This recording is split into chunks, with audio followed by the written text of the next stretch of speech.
प्यारे बच्चों, आज का जो क्लास है आप सभी बच्चों के लिए बहुत ही ज्यादा इंपॉर्टेंट है, क्योंकि आज की क्लास में हम क्लास 10th जो आपका है मेरे प्यारे प्यारे बच्चों, क्लास 10th जो आपका सोशल साइंस है, सामाजिक विज्ञान है, तो सामाजिक विज्ञान के most important VVI objective question का सोल्यूशन करवाएंगे। और यदि आप चाहते हैं 2027 का परीक्षा जो इस बार होगा, इस परीक्षा में पूरा में से पूरा ऑब्जेक्टिव को सही करना, इस वीडियो को शुरू से लेकर के अंत तक देख लीजिएगा। एग्जाम में मैं 100% गारंटी के साथ कह सकता हूं कि पूरा का पूरा क्वेश्चन टकराएगा।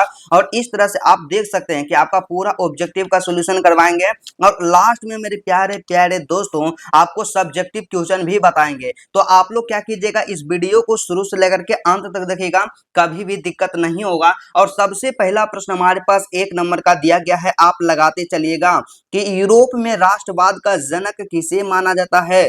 तो मेरे प्यारे बच्चों इसका आंसर याद रखेगा, ऑप्शन नंबर बी को मेजनी को माना जाता है यूरोप में राष्ट्रवाद का जनक। उसके बाद 2 नंबर का प्रश्न हमारे पास दिया गया कि भारत में असहयोग क्या है जी, असहयोग आंदोलन कब शुरू किया गया था। तो सभी बच्चे याद रखेगा कि भारत में असहयोग आंदोलन 1920 में शुरू किया गया था। ऑप्शन नंबर जो आपका बी होगा, सभी लोग बिल्कुल सही कीजिएगा। और उसके बाद 3 नंबर का प्रश्न हमारे पास दिया गया है कि हिंद स्वराज के लेखक कौन है बबुआ। तो हिंद स्वराज के लेखक सिंपल से आप याद रखेगा महात्मा गांधी है। कौन है, तो ऑप्शन नंबर सी को हम बिल्कुल टिक करते चले गए, पूरा का पूरा वायरल प्रश्न है। और 4 नंबर में आप बताइएगा कि दांडी यात्रा किस आंदोलन से संबंधित है। क्या भारत छोड़ो आंदोलन से संबंधित है, या असहयोग आंदोलन से, या सविनय अवज्ञा आंदोलन से, या खिलाफत आंदोलन से। मेरे प्यारे बच्चों दांडी यात्रा के बारे में बात कर लिया जाए तो दांडी यात्रा जो है ना जी, सविनय अवज्ञा आंदोलन से संबंधित है।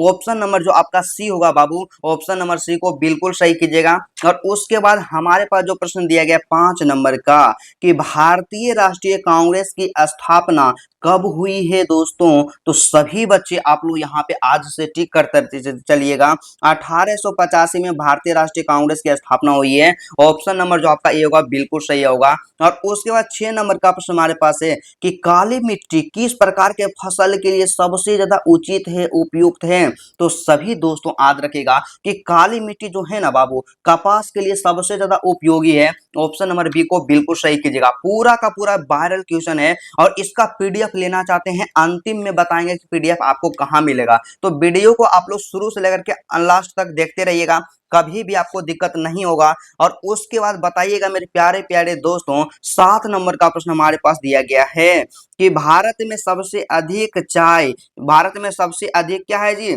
चाय किस राज्य में पैदा होती है। तो सिंपल सा आपको याद रखना है कि चाय का सबसे ज्यादा उत्पादन असम में किया जाता है।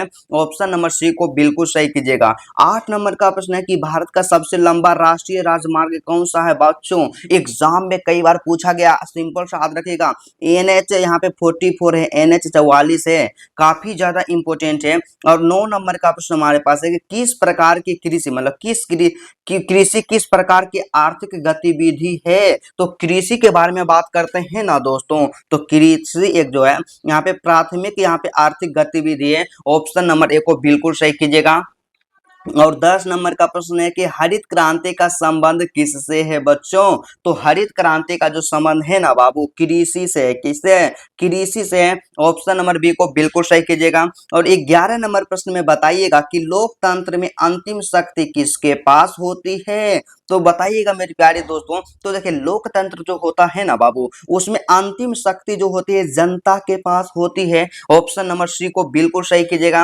और उसके साथ ही साथ नेक्स्ट जो प्रश्न हमारे पास दिया गया है, चलिए आप लोग इसका आंसर बताते चलिएगा 12 नंबर का कि भारत एक कैसा देश है। तो सभी बच्चे जानते हैं कि भारत जो है ना बबुआ एक क्या है जी, लोकतांत्रिक गणराज्य है। ऑप्शन नंबर सी को बिल्कुल सही कीजिएगा। और उसके बाद नेक्स्ट जो प्रश्न हमारे पास आ गया 13 नंबर का कि भारतीय संविधान कब लागू किया गया था। तो सभी बच्चे जानते हैं कि भारत का जो संविधान लागू किया गया है, कब लागू किया गया है, 26 जनवरी 1950 ईस्वी को लागू किया गया। ऑप्शन नंबर नंबर बी को बिल्कुल बिल्कुल आप लगाते चलिएगा, आपका एक भी गलती नहीं होगा। क्योंकि आप क्लास 10th का स्टूडेंट है तो मिशन मैट्रिक चैनल को जल्द ही सब्सक्राइब कर लीजिएगा। एग्जाम में बाबू दिक्कत नहीं होगा, जितना बता रहे हैं उतना परीक्षा में पढ़ करके जाइएगा। और बताइएगा 14 नंबर में कि भारत में मतदान की न्यूनतम आयु कितनी होती है। तो मतदान के न्यूनतम आयु मतलब किस उम्र में वोटिंग कर सकते हैं, तो 18 वर्ष में वोटिंग कर सकते हैं। ठीक है, तो आप लोग ऑप्शन नंबर बी को सही कीजिएगा। 15 नंबर में बताइएगा कि लोकतंत्र के सबसे बड़ी विशेषता क्या है बबुआ। तो लोकतंत्र जो है ना बाबू, उसका सबसे बड़ा विशेषता के बारे में बात करते हैं तो इसमें क्या है, समानता है। क्या है, इसमें समानता है। ठीक है, उसके बाद 16 नंबर का प्रश्न है कि मुद्रा का सबसे महत्वपूर्ण कार्य क्या होता है। तो देखिए, जो भी मुद्राएं होती है उसका सबसे ज्यादा महत्वपूर्ण काम क्या होता है, यह जो होता है विनिमय का माध्यम होता है। क्या होता है, विनिमय के माध्यम होता है। और उसके बाद 17 नंबर में बताइएगा कि भारतीय रिजर्व बैंक की स्थापना कब की गई है। तो भारतीय रिजर्व बैंक की स्थापना याद रखिएगा 1935 ईस्वी में हुआ है। तो ऑप्शन नंबर ए को बिल्कुल आप सही करते चलिएगा, राइट। उसके बाद बताइएगा 18 नंबर का प्रश्न है कि बैंक जमा, यहाँ पे बैंक जमा पर मिलने वाली राशि राशि कहलाती है। तो मेरे प्यारे बच्चों, बैंक जमा पर मिलने वाली जो राशि होती है उसे क्या कहते हैं, तो उसे कहते हैं ब्याज। क्या कहते हैं जी, ब्याज कहते हैं बबुआ। पूरा का पूरा आपका मैट्रिक का एग्जाम हैक हो जाएगा। और उसके बाद नेक्स्ट जो प्रश्न हमारे पास दिया गया, इसका आंसर आप लोग लगाते चलिएगा 19 नंबर का कि वैश्वीकरण का सबसे प्रमुख माध्यम क्या है दोस्तों। तो वैश्वीकरण जो है ना, इसका सबसे प्रमुख माध्यम है क्या है, व्यापार है। क्या है जी, व्यापार है। और उसके बाद बताइएगा 20 नंबर में कि उपभोक्ता संरक्षण अधिनियम किससे संबंधित है। तो उपभोक्ता संरक्षण अधिनियम के बारे में बात करते हैं तो उपभोक्ताओं से संबंधित है। ऑप्शन नंबर सी को एकदम तुरंत टिक कीजिए, आपका एक गलती नहीं होगा। जितना बता रहे हैं कम से कम उतना पढ़ करके जाना है, पूरा का पूरा मैट्रिक में आप टॉपर बनिएगा। और उसके बाद बताइएगा 21 नंबर का प्रश्न कि संयुक्त राष्ट्र संघ मतलब कि यूएनओ की स्थापना कब हुई है। तो संयुक्त राष्ट्र संघ की जो स्थापना की गई है, याद रखिएगा 1945 में किया गया है, ऑप्शन नंबर ए को। और उसके बाद बताइएगा कि बिहार की राजधानी का क्या है। तो सभी बच्चे जानते हैं कि बिहार की राजधानी क्या है मेरे प्यारे प्यारे दोस्तों, तो यहाँ पे पटना है। ऑप्शन नंबर बी को बिल्कुल सही कीजिएगा। और 23 में बताइएगा कि भारत का राष्ट्रीय पशु कौन सा है। तो सभी दोस्तों जानते हैं कि भारत का राष्ट्रीय पशु कौन सा है जी, तो बाघ को आप बिल्कुल सही कर लीजिएगा, पूरा इंपोर्टेंट है। और उसके बाद बताइएगा कि भारत का राष्ट्रगान किसने लिखा है। तो मेरे प्यारे दोस्तों, आपको पता होना चाहिए कि रविंद्रनाथ टैगोर जो है भारत के राष्ट्रगान लिखे थे। और आज की क्लास का ऑब्जेक्टिव का सबसे अंतिम प्रश्न हमारे पास दिया गया 25 नंबर का कि भारतीय संविधान की प्रस्तावना में भारत को क्या कहा गया है। तो देखिए बाबू, भारतीय संविधान की जो प्रस्तावना है उसमें भारत को क्या कहा गया, ऑप्शन नंबर बी कहा गया, मतलब संप्रभु समाजवादी धर्मनिरपेक्ष लोकतांत्रिक गणराज्य है भारत। ऑप्शन नंबर बी को यहाँ पे बिल्कुल बिल्कुल आप सही कर दीजिएगा। तो मेरे प्यारे बच्चों, इस तरह से आप सभी के लिए 25 वीवीआई ऑब्जेक्टिव सोशल साइंस का लेकर के आए हैं।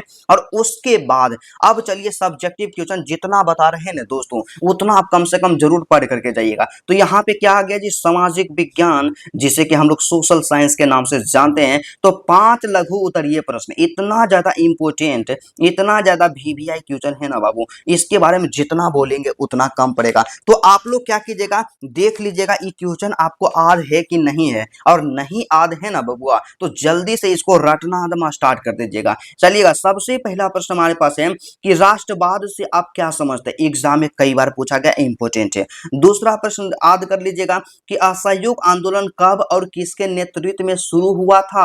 2027 एग्जाम के लिए वेरी वेरी इंपोर्टेंट है। और बताइएगा 3 नंबर में कि काली मिट्टी के 2 विशेषताएं बताएं। आपका जो भूगोल होता है वो भूगोल का क्वेश्चन है कि काली मिट्टी की क्या क्या विशेषताएं होती है, उसके बारे में लिखना है। और उसके साथ ही साथ हमारे पास प्रश्न है कि लोकतंत्र की कोई 2 विशेषताएं बताना है। उसके बाद अंतिम प्रश्न एक आपको और हम सजेस्ट कर देते हैं कि भारतीय रिजर्व बैंक, जिसे कि हम लोग क्या कहते हैं, आरबीआई कहते हैं, कि दो कार्य आपको लिखना है। दो कौन कौन से काम है मेरे प्यारे दोस्तों, इतना ज्यादा इंपॉर्टेंट है ना बाबू। सबसे पहले हम इसको बोलेंगे, आप लोग क्या कीजिएगा, महा वीवीआई कर दीजिएगा। इसको कम से कम आपको जरूर परीक्षा से पहले तैयार करके जाना है। और चलिएगा, एक चीज आप लोग बताइएगा, वीडियो अच्छा लगा तो वीडियो को लाइक कीजिएगा, चैनल पे नए हैं चैनल को सब्सक्राइब कीजिएगा, और कमेंट करके बताइएगा क्या आपका कौन सा सब्जेक्ट कमजोर है। क्या आपको हिंदी में दिक्कत है, या आपको सामाजिक विज्ञान में प्रॉब्लम है, या आपको गणित में मैथमेटिक्स में समस्या है, या आपका संस्कृत कमजोर है,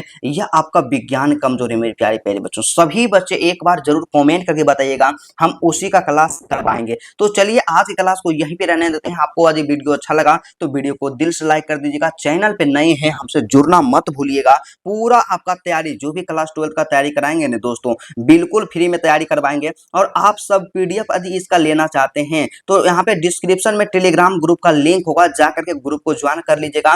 पीडीएफ जो मिलेगा आपको फ्री मिलेगा, पैसा देना ही नहीं है। तो चलिए आज की क्लास को यहीं पे रहने देते हैं, फिर आपसे मिलते हैं नेक्स्ट वीडियो में और नेक्स्ट टॉपिक के साथ। तब तक के लिए जय हिंद।